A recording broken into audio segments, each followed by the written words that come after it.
seems like in my whole career there's always been a financial crunch.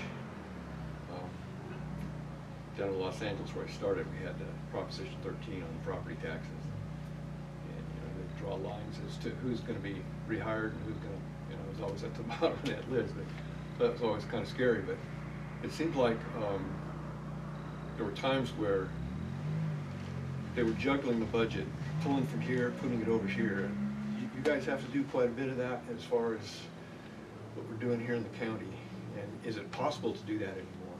Yeah, well, so in the over 4 years that I've been a commissioner, I've watched some very challenging budget practices go on that have put us in a place where we have to take things right to the line of statute. So wherever the statute draws the boundaries, saying this is all you can spend these dollars for, we've had to do that.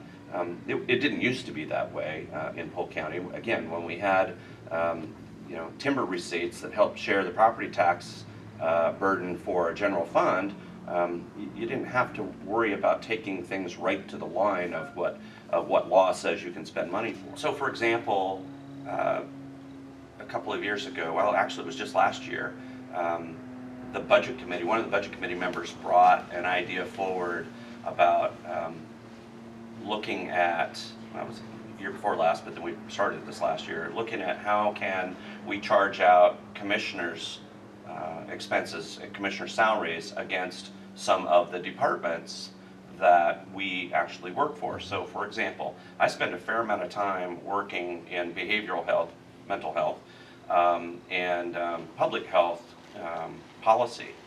And yet it's general service or general fund revenues that pay my wages, but we have more than $10 million a year that come in of generally federal money that's passed through the county to distribute into behavioral health and public health services. But I spend a fair amount of my time working on things that are related to how we distribute those services, yet none of that money pays my salary.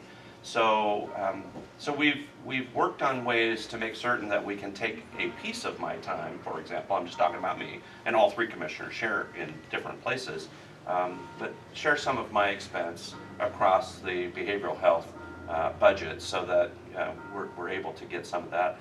But I can tell you, we get challenged by that because Medicaid, Medicare will challenge us on that and say that's not a necessary billable time against those Medicaid or Medicare services, Medicaid primarily, and they'll throw it back and say no, we're not going to pay for that.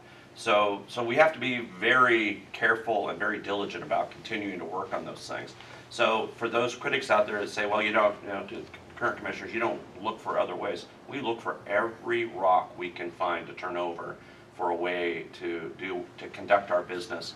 And it's not normal for county governments to do that, but it's become more normal for small rural county governments to have to behave this way.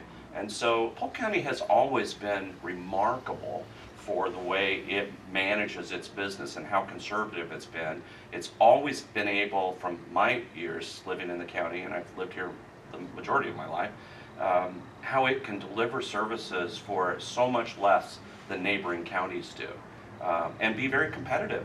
I'm very proud of that. We have a lifestyle here and a quality of service that we deliver for half the amount of money that neighboring counties do. It's just remarkable that we do it.